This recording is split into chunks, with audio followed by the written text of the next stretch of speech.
বিবরণ যত উপরে উঠছে সবার ফাটছে।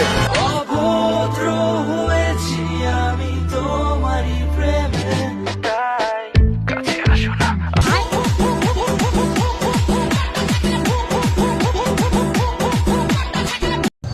তুমি যত উপরে ওঠো না কেন, পাবলিকের বালতিও ছিঁড়ে না, ঠিক আছে, কিন্তু তোমার মতো বয়সী লোক একটা যেভাবে উপরে উঠছে সেভাবে পাবলিকের ফাটছে।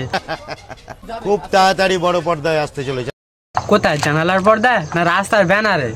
আমি এখন নিজের খাবার নিজে কেন খাই বলি। তুমি তোমার নিজের খাবার খাবে, এটা আবার পাবলিসিটি করার কি আছে বাড়া? তুমি খাচ্ছ তুমি খাবে, এতে ক্যামেরার সামনে আমি আমার নিজের খাবার কেন খাই এটা বলার কি দরকার আছে?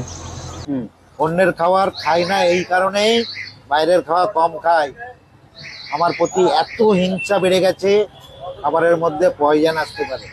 বাড়িতে মাছ মাংস যেগুলো গান্ডে পিন্ডে গেলো সেগুলোতেও পয়জন আসতে পারে, সেগুলো কেন খাচ্ছ? ওরা চোদা মারা ডায়লগ ঝাড়ছে শুধু আমাদের সামনে পাবলিসিটি করার জন্য।